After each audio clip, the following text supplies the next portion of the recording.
18절 말씀해 보니까 내 육신에 선한 것이 거하지 않은 줄을 아노라. 원하는 건 있으나 선을 행하는 것은 없노라 그랬어요. 오늘은 이제 죄에 대해서 조금 생각을 해봅니다. 이 죄라는 얘기를 잘못 이해하면 이게 참 어려운 문제입니다. 죄라는 문제를 우리가 논하기에는 참 어려운 문제인데 자칫하면은 속어로 똥 두 개가 경 두 개 나무로는 격이 될 수밖에 없는 것이 바로 이 죄라는 문제를 우리가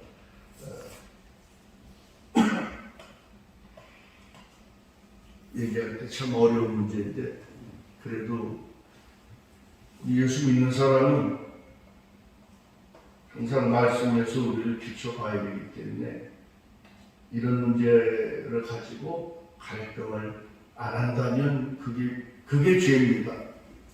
갈등을 하지 않는 그 자체가 죄이기 때문에 왜냐하면 그 훌륭한 사도 바울 선생님도 이 문제를 놓고 평생을 갈등하면서 살았다는 그런 말씀이 되기 때문에 오늘 죄에 대해서 한번 생각을 해봅니다. 우리가 영적 생활을 하면서 어디까지가 죄일까? 좀 큰 것 같아 볼륨이. 울리지 않아요? 괜찮습니다. 갈등할 수밖에 없는 것이 죄의 문제입니다. 말씀드리기 전에 이제 동영상을 보시는 분들이 계셔서 제가 좀 양해를 구합니다. 제가 원래 청각장애 2급입니다.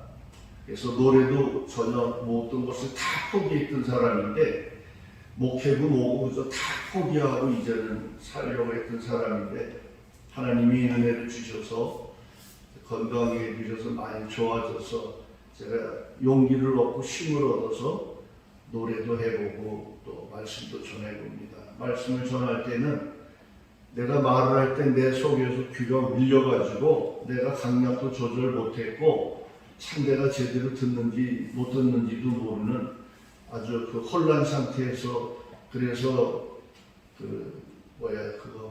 실로증도 생겼었고 사람하고 대화하는 것도 싫어했었고 어디 나가는 것도 싫어했었고 원래 그런 환자들이 그런 병을 앓고 있습니다만 하나님께서 은혜를 주셔서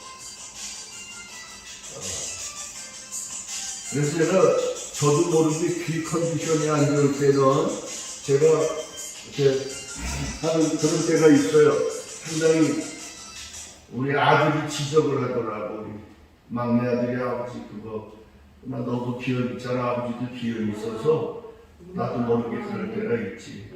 그 양해를 좀 저도 모르게 귀 컨디션이 조절할 때 허루다 조절을 할 때가 있어요. 그래서 그런 경우가 있으니까 양해를 해주시기 바랍니다. 생각보다 또 동영상을 봐주신 분들이 많이 계신다고 그래서 너무 감사도 하고 또 여러 가지로 참 하나님 앞에 좀 더 잘해야 되겠다, 바로 서야 되겠다 그런 또 경각심도 갖고 그렇습니다. 사도 바울도 이 죄 문제를 놓고 갈등을 하는 모습을 오늘도 본문을 통해서 우리가 보게 되죠. 어디까지의 갈등입니까? 우리가 신앙생활을 한다고 하면서 특별히 영적 생활을 한다고 하면서 이런 고민을 안 하고 산다면 그리스도인으로서의 의미는 상실되었다고 말해야 되지 않을까 그런 생각도 해봅니다. 특히 목사로서는 더 그래야 할 것 같습니다. 갈등을 안 하는 분도 더러는 있습니다. 피로를 못 느끼는 분도. 어떤 분들일까요? 제가 70년을 살아오면서 여러 목사님들도 스승 목사님도 보고 또 아주 훌륭한 교회를 만들어서 목회하시는 아주 훌륭하신 목사님들도 많이 보지요. 그분들 가운데는 갈등을 할 필요가 없는 분들도 더러는 훌륭한 분들입니다. 어떤 분들일까요? 도덕적으로나 윤리적으로 거의 완벽하기만큼 사시는 그런 성자와 같은 분들도 계십니다. 이런 분들도 계시는구나, 또 그런 생각을 해봅니다. 훌륭하신 분들이죠. 우리 김경수 감사님 이제 연세도 드셨고 또 혼자 사시면서 어떻게 죄에 대해서 뭐 갈등이 가두신 일이 별로 없으실 것 같은데 그런가요? 전혀 죄하고는 나하고 별로 관계가 없다, 그런 생각 하실 만도 한데, 제가 볼 때는 뭐 혼자 사시기 연세도 있지, 어떻게 장자답을 좀 이렇게 해볼 만한 일들인 것 같아요. 과연 나는 죄 문제에 대해서 별로 관계없이 하나님의 은혜만 받고 살 수 있을까? 그런 분도 더러 계신 것 같아요, 제가 볼 때. 아주 큰 교회를 하시면 이제 돌아가신 분이긴 한데, 너무나도 완벽하게 하시더라고요. 별로 고민도 없으실 것 같아요. 하나님 앞에 본인의 죄에 대해서는 별로 갈등할 필요가 없는 그런 분도 계신 것 같다고 제가 생각이 돼요. 그런데 이제 이런 분들이라 할지라도 이런 고민을 안 하는 것이 또한 죄가 아닐까, 그런 생각도 한번 해봅니다.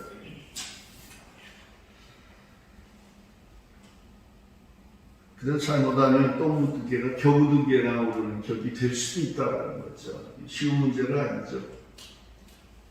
사도 바울도 갈등을 하고 살았으니까. 참 훌륭한 분들이신 거는 맞습니다. 성자와 같이 살아가신 분들 흠도 없이 계시죠.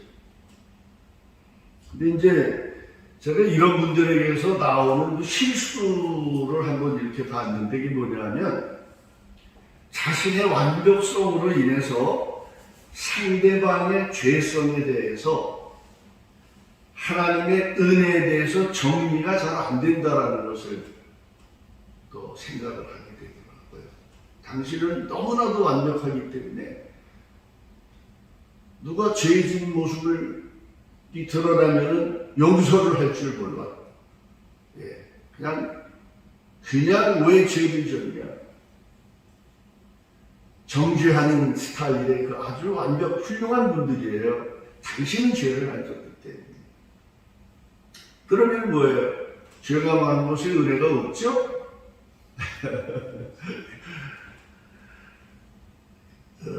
자기 의 때문에 제가 은혜가 가능해질 수도 있다는 거죠.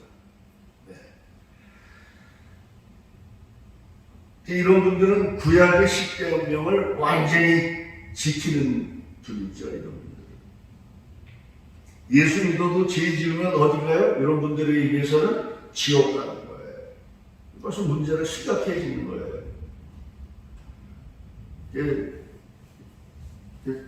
그분들의 그 메시지를 들어본 결과 그렇더라고요.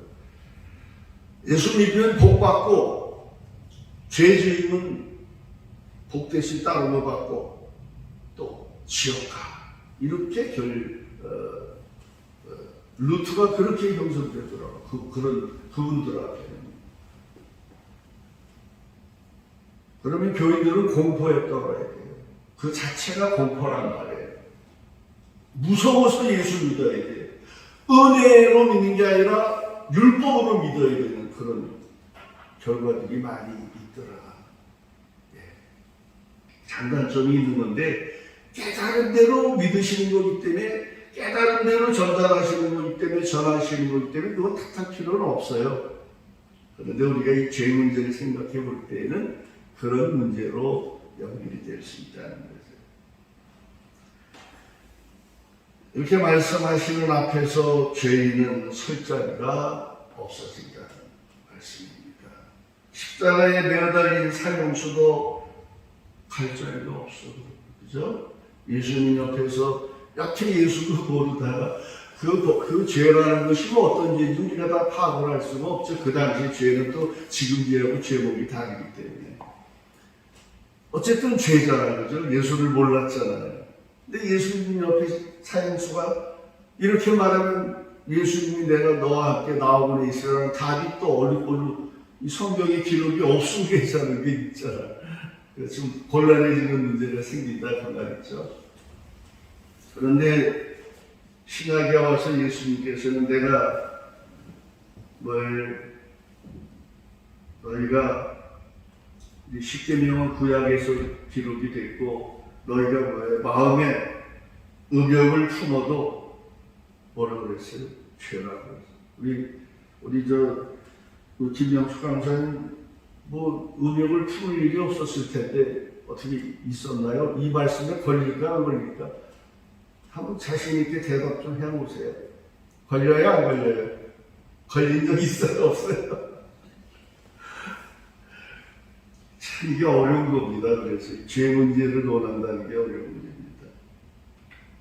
사도 바울이 구약의 십계명을 모를 리가 없잖아요. 그죠? 물론 사도 바울 때에는 신약 성경의 기록은 이렇게 돼 있지 않고 글로다가 양피지로다가 전달이 되고 그랬을 때 했습니다.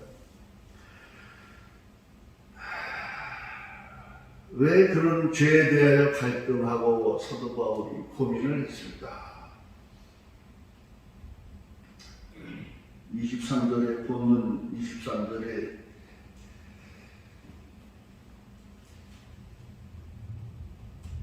내 지체 속에서 한 다른 법이 내 마음의 법과 싸워서 내 지체 속에 있는 죄의 법으로 나를 사로잡는 것을 보는다.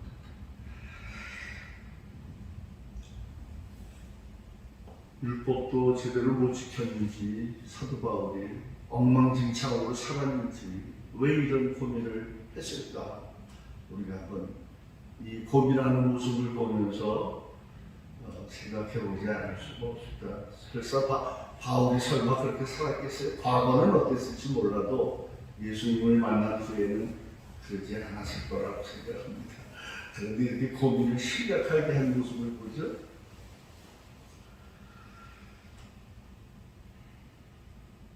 사도 바울이 고민한 고민이 내 지체 속에 한 다른 법이 죄의 법으로 나를 사로잡는 도다. 이 법은 사망의 법인데 이 법이 어디에 국한된 것일까?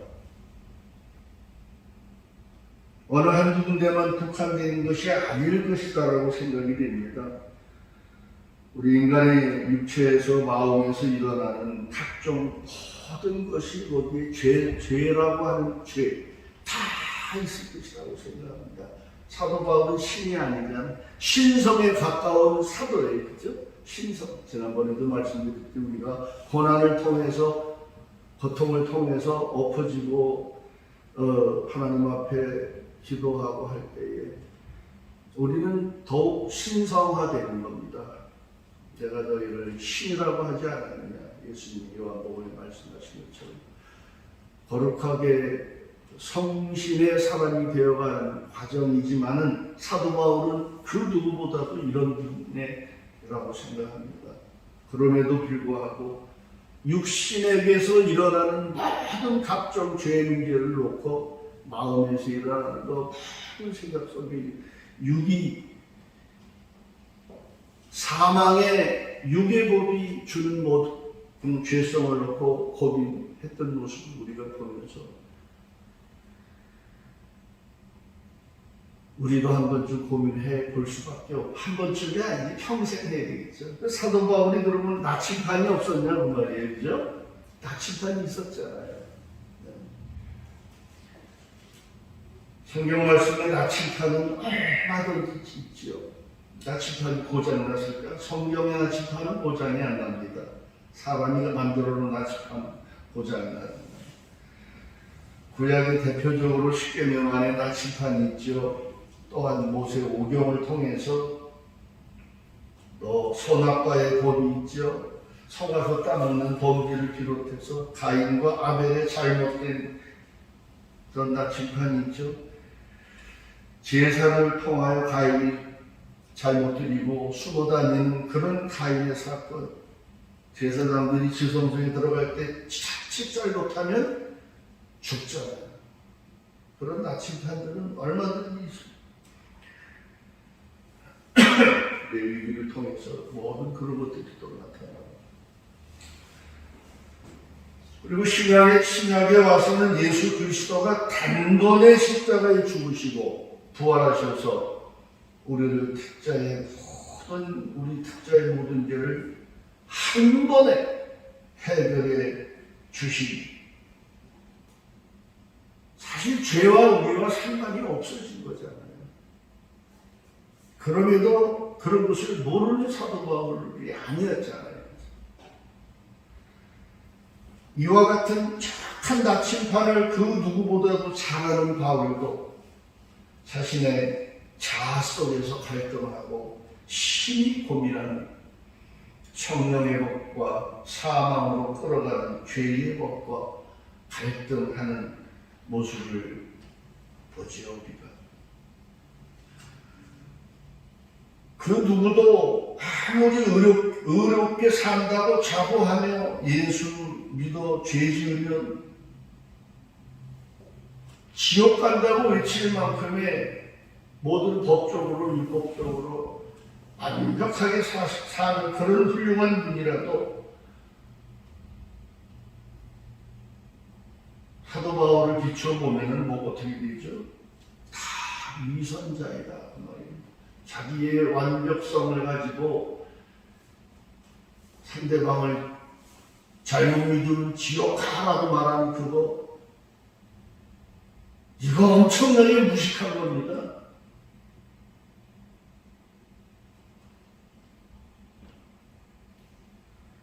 자신의 의가 드러나지면서 성경 해석이 자기의 의에 가리워져서 의로워져야만 천국 간다라는 이런 상황으로 이거 대단히 심각한 문제로 가는 겁니다.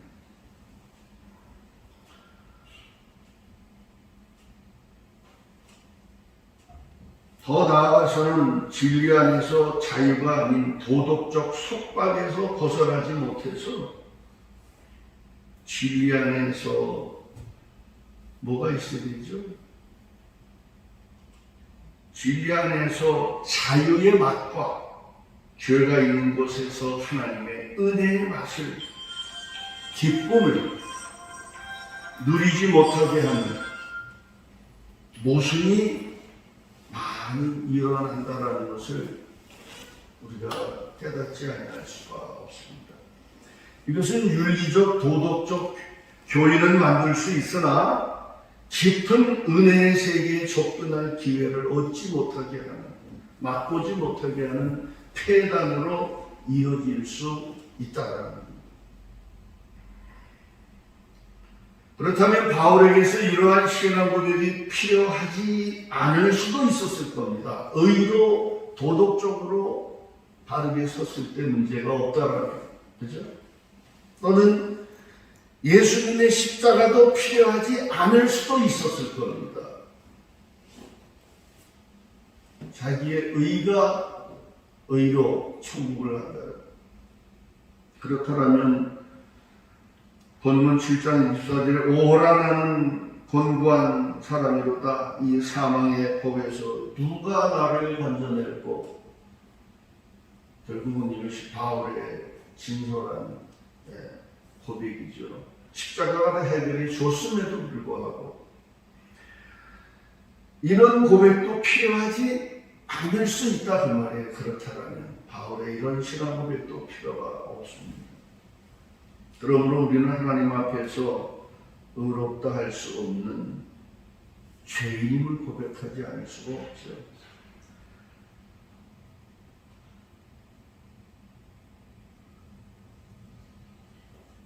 그런데 예수님의 십자가의 공로 때문에 다 그럼에도 불구하고 우리는 의인이 된 것입니다. 내가 도덕적으로 윤리적으로 깨끗하다고 해서 의롭지 않습니다.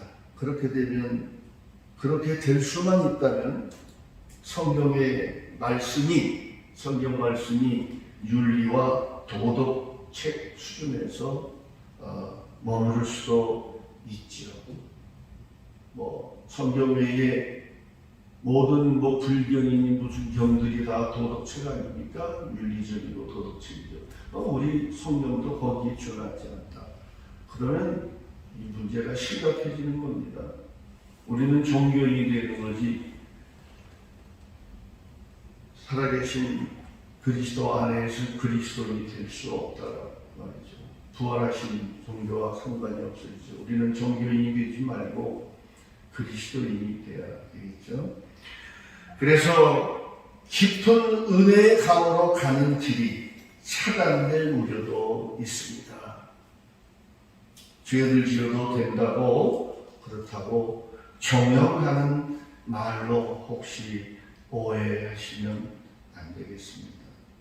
우리가 마음대로 안 돼서 짓는 어떠한 죄가 있을지라도 예수 그리스도 십자가 앞에서 고민도 하고 갈등할 수밖에 없어야 되는 이것이 바울의 갈등이고, 우리의 갈등이 될 때에 우리의 연약함을 다 위로하신 주님이 율법으로도 안 되고 무엇으로도 안 되니까 2000년 전에 하나님이 이 땅에 내려오셔서 이미 다 사하셨잖아요. 그죠? 단번에 다 해결해 주셨잖아요. 일단 그것이 가장 우리에게 이 기독교의 핵심 포인트 아니겠습니까?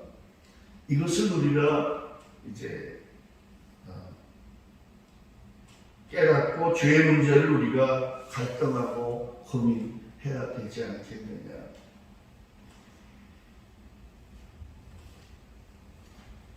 사도 바울이 갈등 속에서 볼 때 한번 생각해 볼 부분들이 좀 있어요.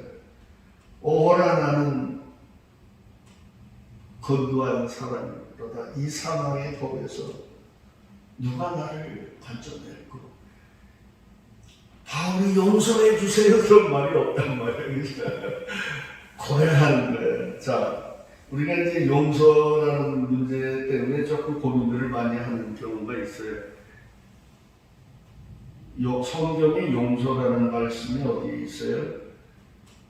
베드로가 바울에게 물었죠. 마태복음 18장 19절 20절에 보면 용서에 대해서 나와요. 그죠?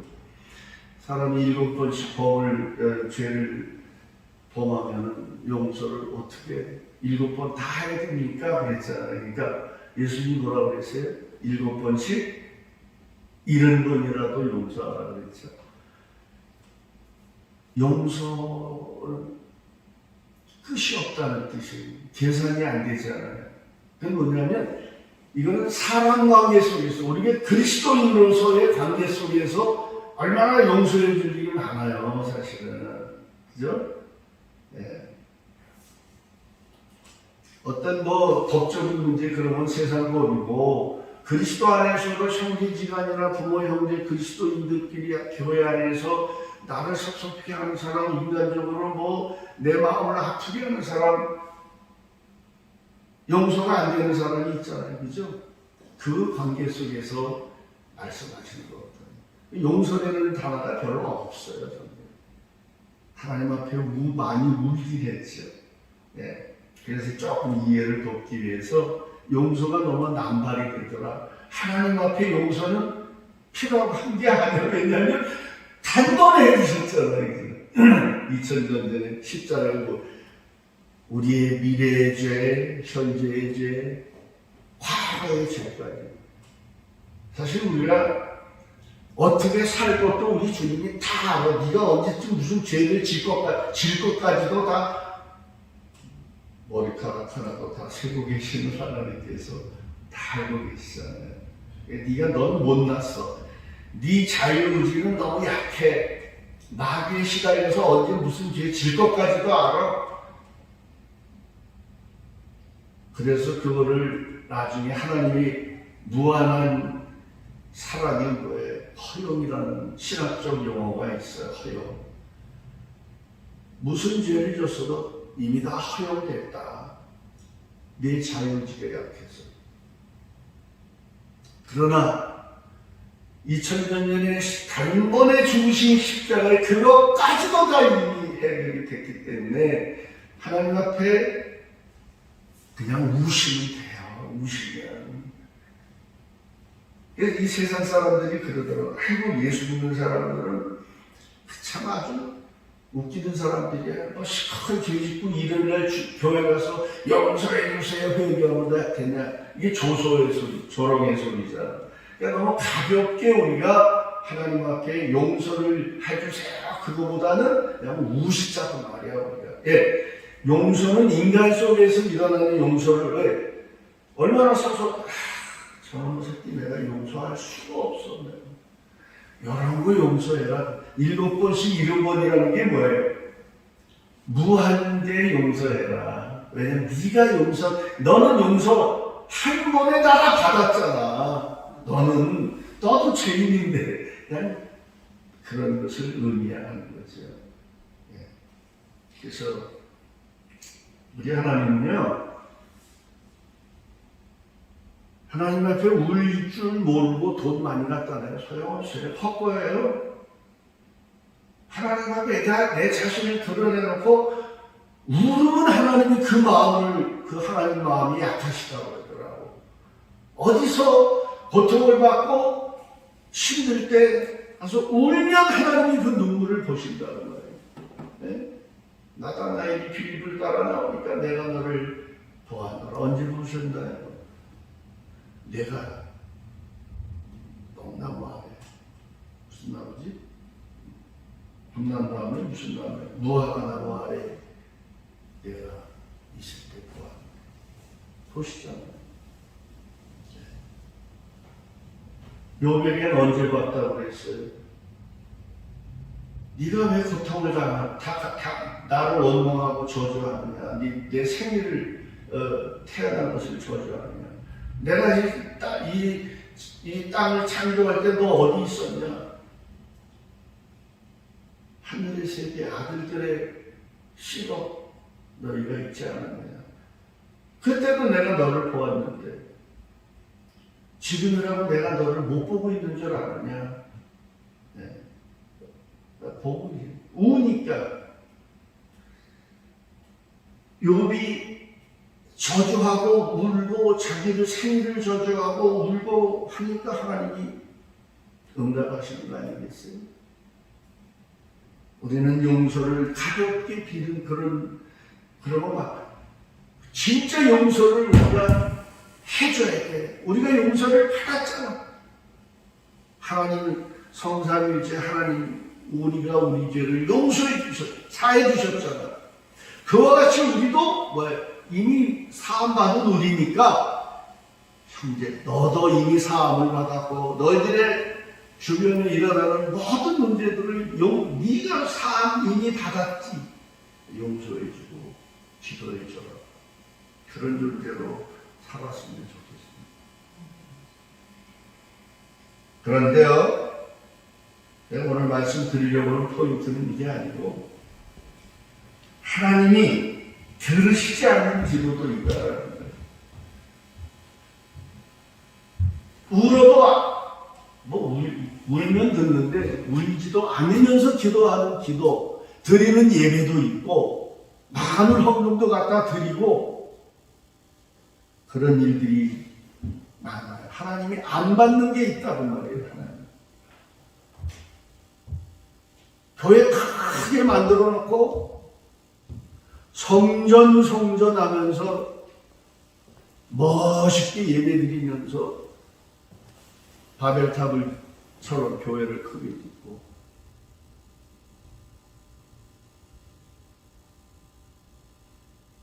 하나님 앞에 예배도 드리고 열심히 하지만은 하나님이 안 들으시는 기도가 있고 안 받으시는 찬양이 있다라는 것. 그래서 십자가 앞에 나아가면 어떤 깊은 죄라도 은혜의 세계로 들어갈 만한 죄입니다. 울기만 하면 됩니다. 하나님 앞에.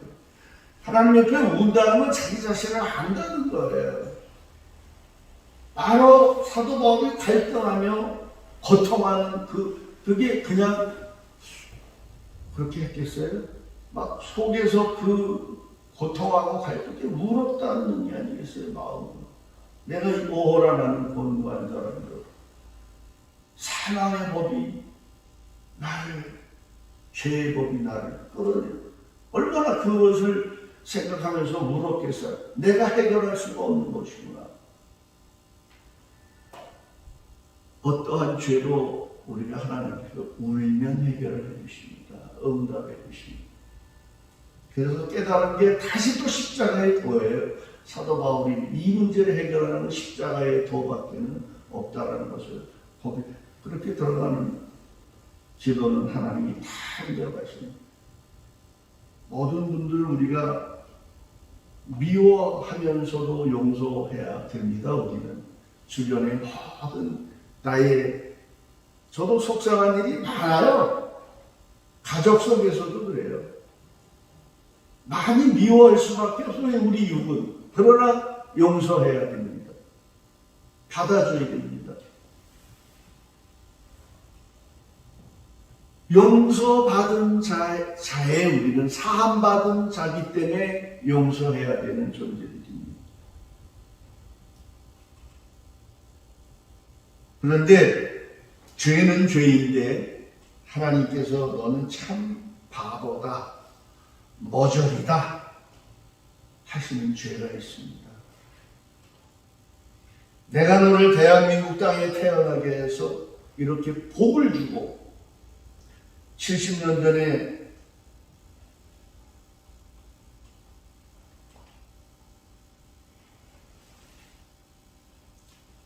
(6.25) 전쟁 속에 패배했다면서 그 당시에는 아프리카만도 못한 그런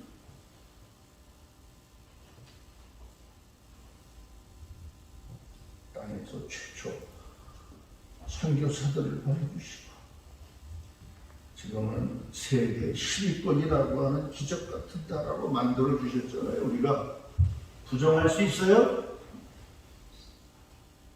이승만 대통령이 복음을 받아가지고 그렇게 노력을 하고 해서 한미동맹을 만들어 줬고 선교사들이 들어와서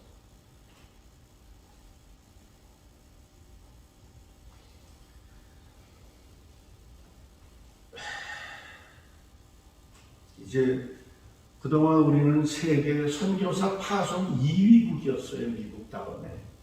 얼마나 복받은 나라입니까? 그런데 우리가 모르는 중에 김일성 주체사상 그 뿌리들이 이 땅에 남아가지고 잔재들이 공산 사회주의 주체사상과 70여 년 전부터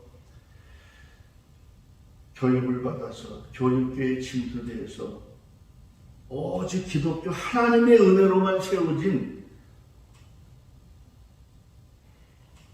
우리 대한민국을 전복시키려는 그런 위장 평화시호를 외치는 주사파들의 속임수에 그동안 남녀노소 지식인들 목사들까지도 세뇌가 되고 또는 거기서 파송된 주석한 목사들도 조금 많아져서 이것이 현실이잖아요. 아직도 감각을 못 느끼고 있다는 이 사실을 이 죄는 어떻게 하나님이 생각하실까? 아직도 감각을 못 느끼는 목사들 또는 그 밑에 교인들, 이 죄는 하나님이 어떻게 생각하실까? 저는 사회주의를 잘 압니다. 그 속에서 교회들이 불타는 모습을 직접 제 눈으로 봤습니다. 사회주의 속에서 인권이 없는 것을 저는 눈으로 많이 목격하면서 보았습니다. 그런데 우리도 몇 년 동안 지금 사회주의를 체험했습니다. 쇠뇌가 돼가지고 사회주의 가는 걸 모르고 살았다는 거예요. 목사들이 산다는 거예요. 그 밑에 교인들이 또는 국민들이. 저는 이번에 그것을 알았어요. 사람의 쇠뇌가 그렇게 어려운 게 아니었구나. 사람들이 쇠뇌되는 것이 그렇게 어려운 게 아니었구나. 지식인도 무식인도 쇠뇌되는 게 다 똑같더라고. 쏘가 넘어가는.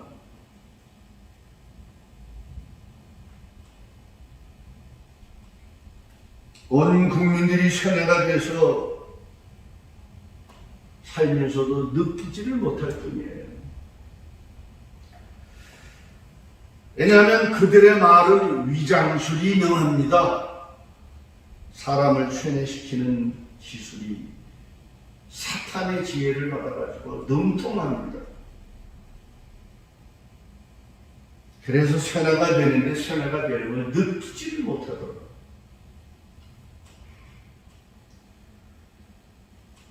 사회주의 그들은 유토피아를 만들기 위해서 기독교를 없애야 되는 것이 그들의 일념입니다. 그래서 하나님의 말씀보다 더 흥분되는 용어를 써서 반복 쇠뇌를 시킵니까? 그래서 이번에도 코로나를 핑계로 교회만을 유독히 단속했다는, 심지어는 웃기는 얘기지만 성경책에는 바이러스가 다른 책보다 더 많이 붙어있대. 교회 안에 있는 성경책에는. 그래서 만지면 안 된다라는 유언비어까지 만들어내요.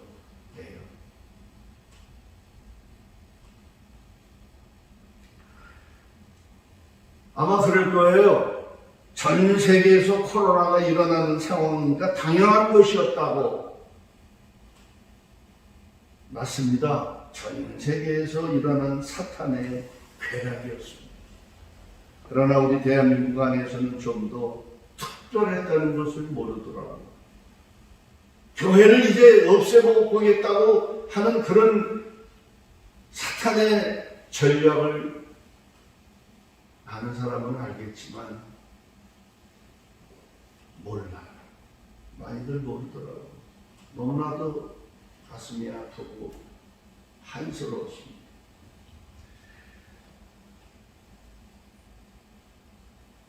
이렇게 70년 동안 하나님의 은혜로 복을 누린 대표적으로 누가 누렸죠? 목사님들이 복을 많이 누렸죠? 70년 동안. 교회를 크게 잘 만들고 헌금도 많이 나오게끔 해서, 물론 부정적으로 나쁘게 보는 게 아닙니다.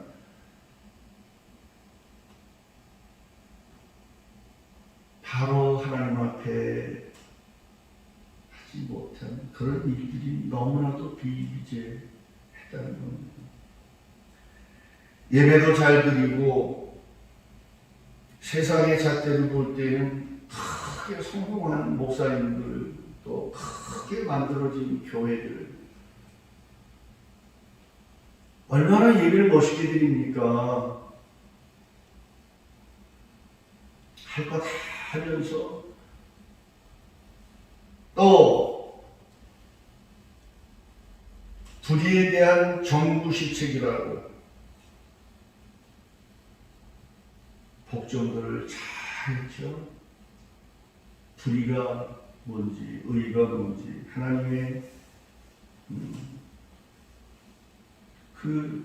하나님께 어떻게 잘하고 바라하는 건지 감각 없이 정부의 시책이라고 복종들 잘하고 있는 그런 모습들을 하나님은 어떤 죄목으로 치고 가실까?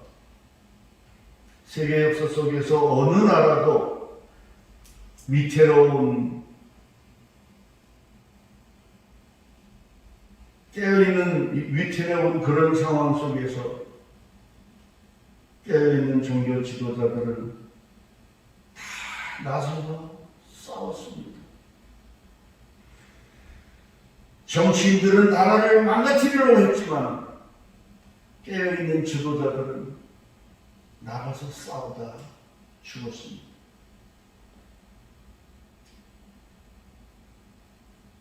제대로 안 죽은 사람 있습니까? 마틴 루터부터 시작해서 많죠? 독일의 누구예요? 죽은 사람? 목사.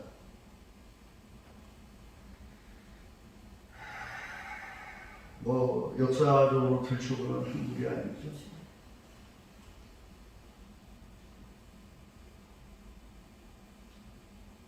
바로 이스라엘 역사 속에서도 백성들이 죄를 짓고 할 때, 나라가 망해가려고 할 때 진정한 선지자들과 지도자들은 계속 외치며 잡혀가며 또 나오면 또 외치고 예레미야나 다 그런 선지자들 아니었습니까?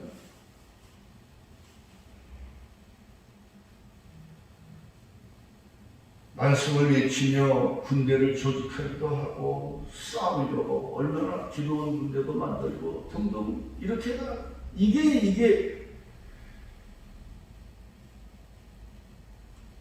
나도 그 전에 그걸 몰랐는데 이번 일을 겪으면서 알았어요.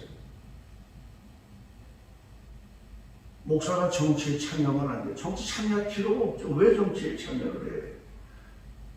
그러나 잘못된 거는 싸울 수밖에 없는 거예요. 나도 나중에 알았지만은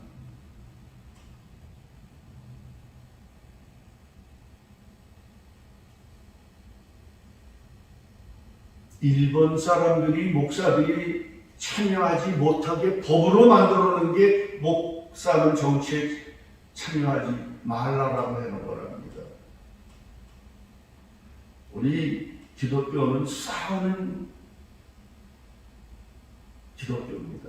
불의를 보고 싸워야 되고 사탄과 싸워야 되고 사람들은 옛날에 우리 선배님들도 목사는 정치에 참여하는 거 아니야. 근데 진정한 정치인들은 목사님들이었어. 그러니까 정치 얘기를 하자는 게 아니에요. 우리가 이런 죄를 하나님 앞에 짓고 있는 문제를 어떻게 해야 되냐.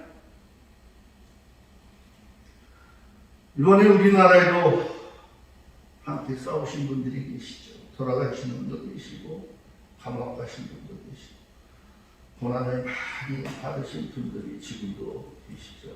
교회들.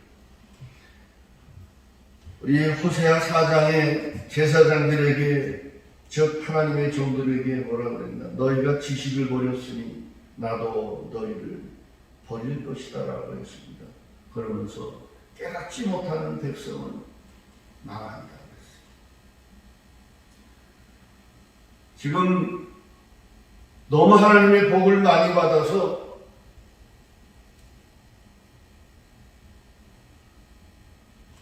성직자의 이름 가지고 누리는 세상이 됐더라는 말이에요. 우리나라. 그러니까 싸워. 그저 의식적으로는 얼마나 예배를 멋있게 드립니까? 교회들이.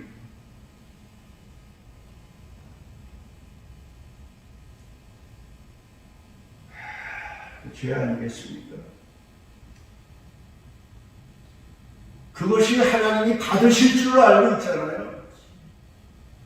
이렇게 어두움의 영에서 깨어나지 못하고 불의가 뭔지 하나님의 의가 뭔지 분별하지 못하는 이 배신의 죄는 내 배를 부르니까 내가 편안하니까 깨어나지 못하고 거기에 안주하고 있는 이 배신의 죄는 하나님이 어떻게 생각하실까? 하나님 앞에 나아갈 때 사함받지 못하는 죄는 없잖아요. 그런데 하나님께서 들으시지 않는 기도가 있다는 것을 우리가 알아야 될 필요가 있습니다. 우리 이사야서 1장 한번 읽고 제가 마치도록 하겠습니다. 이사야서 1장 제가 읽겠습니다. 부분적으로 읽겠습니다. 다 읽으면 길으니까 1절에 보니까 유다 왕 우시야와 요답과 아하스라와 히스기야 시대에 아모스의 아들 이사야가 유다와 예루살렘에 관하여 본 계시라. 9절에 봅니다. 만군의 여호와께서 우리를 위하여 생존자를 조금 남겨두지 아니하셨더라면 우리가 소돔과 고모라와 같았을 것이다. 설명하는 시간이 안 되니까 이해하시기 바랍니다.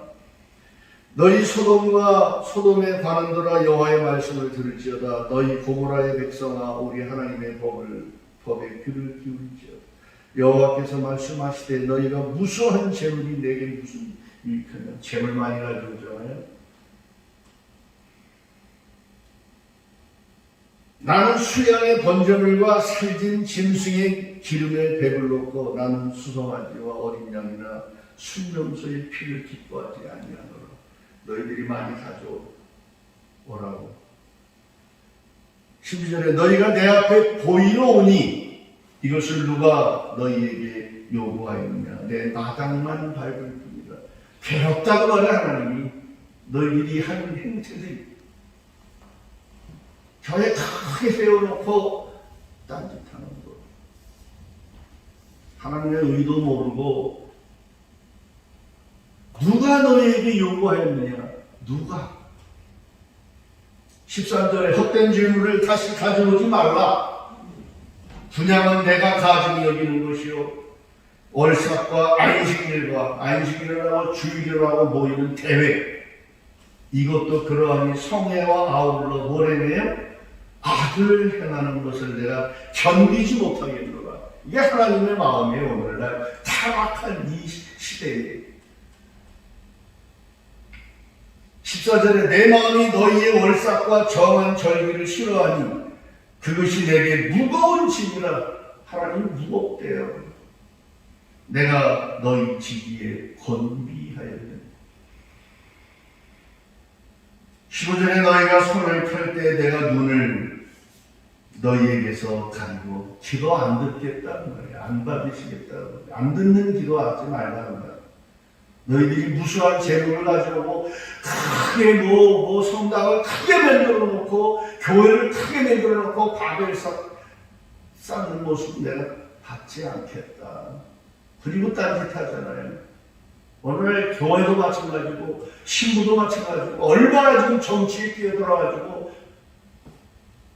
불의한 정부에 아부하고 비유마치고 많습니다. 그래서 죽은 성당에 어느 순교한 분도 계셔요. 평신도인데 못 견디었어요. 자, 너희가 많이 기도할지라도 내가 듣지 아니하리니 이는 너희의 손에 피가 가득하니라.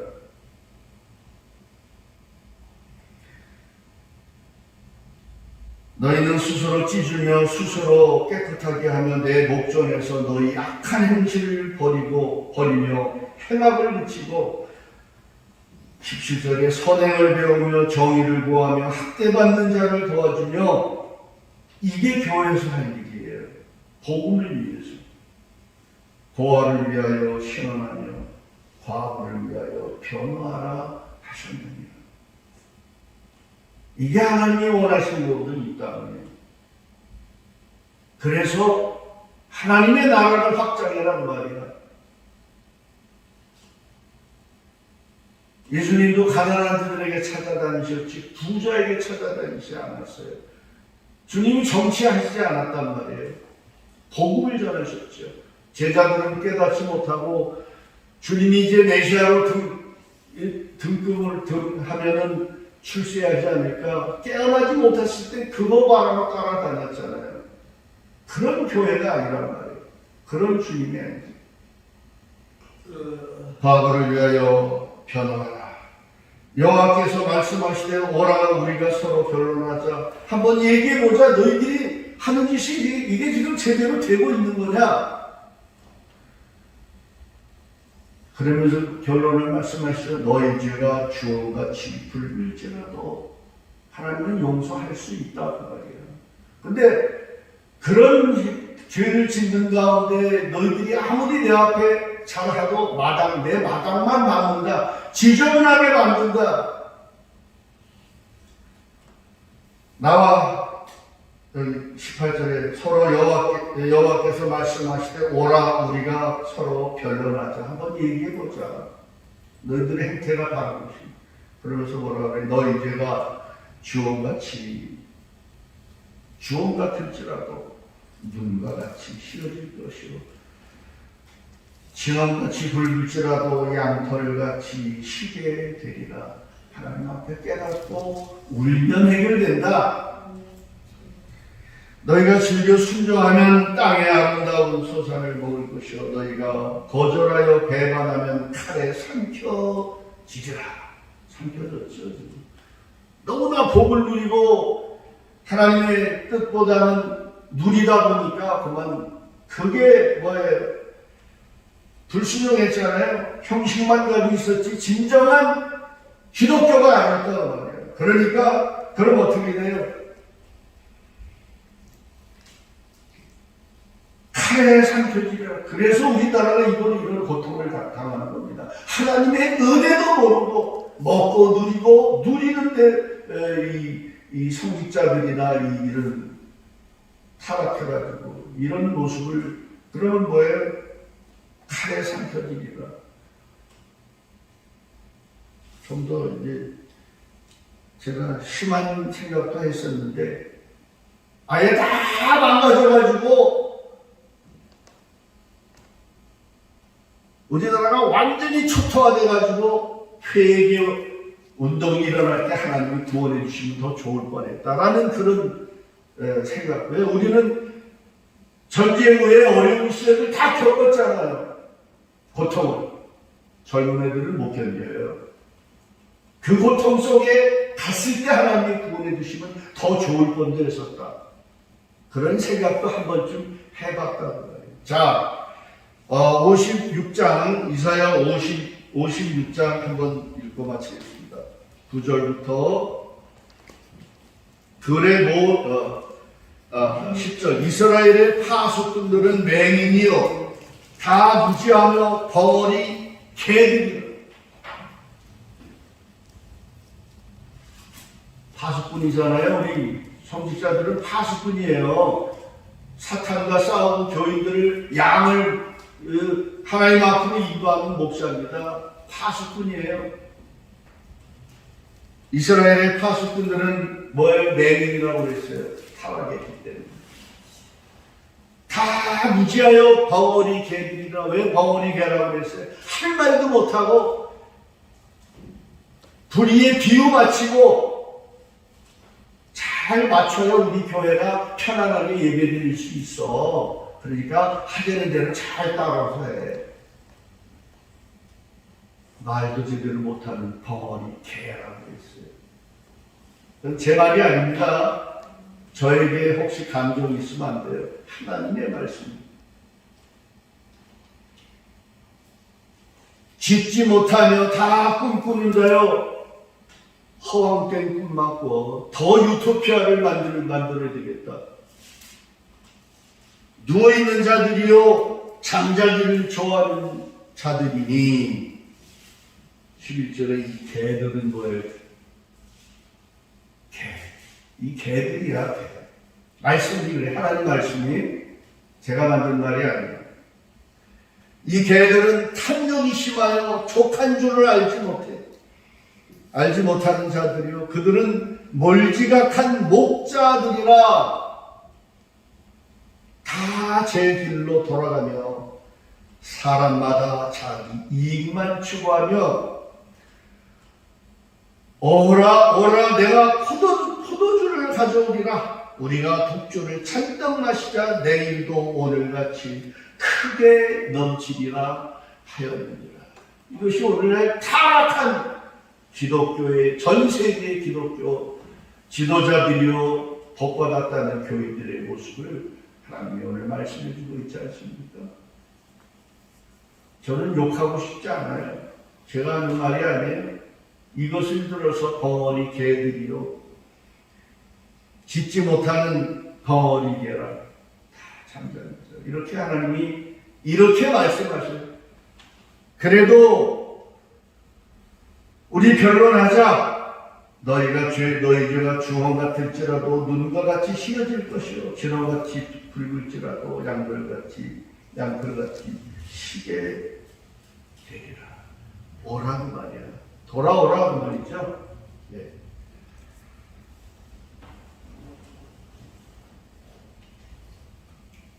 이러한 하나님의 종들, 이러한 영적으로 어둠에 갇혀있는 이 죄, 깨닫지 못하는 이 죄를 하나님 뭐라고 하실까? 사도 바울은 고민하고 깨달은 결과 오라나는 죄인 중에 개수로다 이 사막 법에서 나를 누가 건져내고 그랬는데 오늘 우리 이 죄는 하나님이 뭐라고 하실까?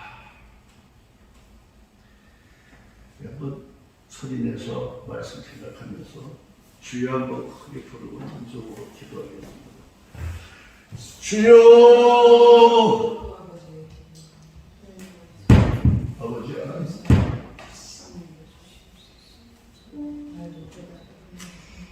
이렇게 살아가는 우리의 모습들을 하나님이 보시면서 얼마나 우리 하나님이 애태우시고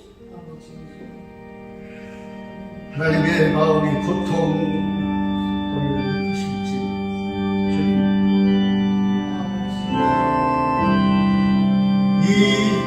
이런 모습들을 주님 불쌍히 여겨주시기를 간절히 구합니다. 그리고 자비와 긍휼을 베푸시고 은혜를 내려주시기를 원합니다. 깨닫게 해주셔서 주님 앞에 바로 선 저희들이 될 수 있도록 아버지 하나님 불쌍히 여겨주시옵소서.